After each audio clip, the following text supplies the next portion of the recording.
আজকে আমরা সকাল সকাল আমার ছাদ বাগানে আসছি। আমার ছাদ বাগান থেকে আমি এখানে অনেকগুলো মুরগি লালন পালন করি। আজকে অনেক দিন ধরে এই মুরগিগুলো আজকে প্রায় 1 বছর ধরে ডিম পারতেছে। আর ডিম পারতে পারতে মুরগিগুলো অনেক বয়স হয়ে গেছে।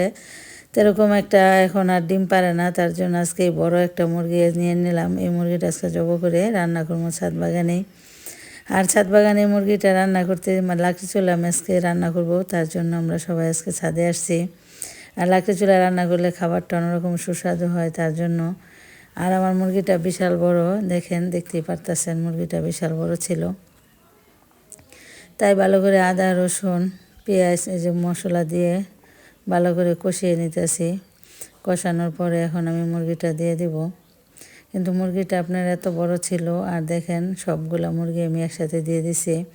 মুরগিটা ভালো করে ধুয়ে পরিষ্কার করে নিলাম। আর মুরগিটার মধ্যে অনেকগুলো মাংস হয়েছে, কিন্তু মুরগিটা আরও আগে খাইলে অনেকগুলো মাংস হইতো। কিন্তু মুরগিটা ডিম পারতে পারতে এত পরিমাণ বয়স হয়ে গেছে, প্রায় 1 বছর ধরে মুরগিগুলা ডিম পারতেছে। আর এই মুরগিগুলা খেতে খুবই সুস্বাদু হয়। আর এই মুরগিগুলোর নাম হয়েছে আপনার টাইগার মুরগি। প্রত্যেকটা মুরগি আপনার 2.5-3 কেজির মতন মাংস হয়। তাই এবারের মুরগিটা আমার একটু কম হয়েছে। এই মুরগিটা অনেকদিন ধরে খাইতেছিল না, আমি খেয়ালই করি নাই।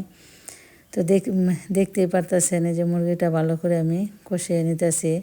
আর মাটির চুলায় রান্না করলে অন্যরকমের মাংসটা খেতে খুবই সুস্বাদু হয়, তার জন্য আজকে আমরা ছাদে মাটির চুলায় রান্না করতেছি।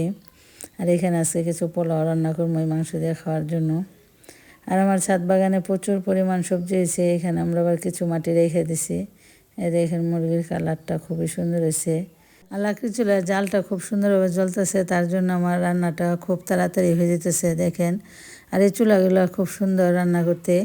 আর দেখেন এই জায়গা থেকে আমার বাগান থেকে কিছু মরিচ নিয়ে দিতেছি। মরিচ দিয়ে দেবো মাংসের মধ্যে আর পোলাওর মধ্যে। আর এত পরিমাণ আমার বাগানে মরিচ হয়েছে এবার। আর সবসময় আমরা এই বাগান থেকে মরিচগুলো দিই। আর এই মরিচগুলোর প্রচুর পরিমাণ জাল, আর খেতেও খুব সুস্বাদু, অন্যরকম একটা ঘ্রাণ।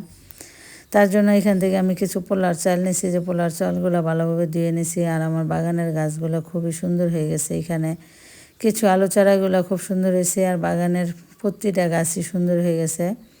তাই যে মাংসটা সুন্দর করে আমার কষানো হয়ে গেছে। এখন আমরা কিছু ঝোল দিয়ে দিছি, তার উপরে কাঁচামরিচ দিয়ে দিলাম। সুন্দর করে কাঁচামরিচগুলানের খুব সুন্দর একটা সেন্ট আসে। আর একটু ভালো করে কষায় নেব, যে রান্নাটা প্রায় আমার শেষ। তার পাশে এখন আমি পোলাও রান্না করব। এই দেখেন মাংসটার কি সুন্দর কালার আসছে, একদম ন্যাচারাল একটা কালার।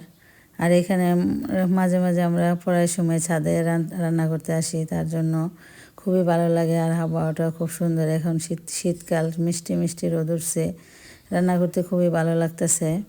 ছাদের মাঝে এই যে দেখেন আমি ভালোভাবে পেঁয়াজ মশলা দিয়ে আদা রসুন দিয়ে মশলাটা দিয়ে ভালোভাবে কষিয়ে নিতেছি। এখন আমি পোলাওটা বসাই দিতেছি। আর লাকড়ি চুলায় রান্না করতে আসলে একটু তাড়াতাড়ি হয়ে যায়, তার জন্য যে মাঝে মাঝে আমি ছাদে আসি রান্না করতে। এই যে দেখেন আমি ভালোভাবে পোলাওটা কষিয়ে নিতেছি। আর এইখানে আমার ছাদে এবার অনেক পরিমাণ গাছ হয়েছে। আর সবসময় আমি ছাদে গাছ লাগানোর চেষ্টা করি, এরকম নিজেরাও গাছ লাগাবেন। দেখবেন যে নিজের অন্যরকমের বাসার মধ্যে একটা সবজি খেতে অন্যরকমের আনন্দই লাগে। আর বাগানে আসলে মনটা আমার ভরে যায়। দেখেন কি পরিমাণ গাছ আমার বাগানে। এরকম সবাই যদি নিজের বাগানের ছাদে যদি গাছ লাগাইতো, তাহলে মানুষের সবজি কিনা খাইতে হতো না। দেখেন কি অন্যরকমের স্বাদ নিজের গাছ লাগালে। আর আমার পোলাওটা এত সুন্দর একটা কালার আসছে। আর আমার পোলাওটা হয়ে গেছে। আর এই যে মাংসটারও সুন্দর একটা কালার আসছে। এখন আমরা কিছু খাওয়া দাওয়া করবো, তার জন্য এই যে সবাই মিলে একসাথে আজকে ছাদেই খাবো দুপুরবেলা। দেখেন একসাথে বাইরে নিতেছি সবাই মিলে। অনেক দিন পরে এমন ছাদ বাগান আসছি, এরকম মাঝে মাঝে পিকনিক খেতে আনন্দই লাগে। ছেলে মেয়েদের নিয়ে আজকে সবাই, শুক্রবার ছিল, সবার স্কুলটা বন্ধ, আর খাবারটা খুবই গরম। মেয়েরা এই যে এখানে সবাই মিলে একসাথে বসছি আমরা। সবাই ভালো থাকবেন।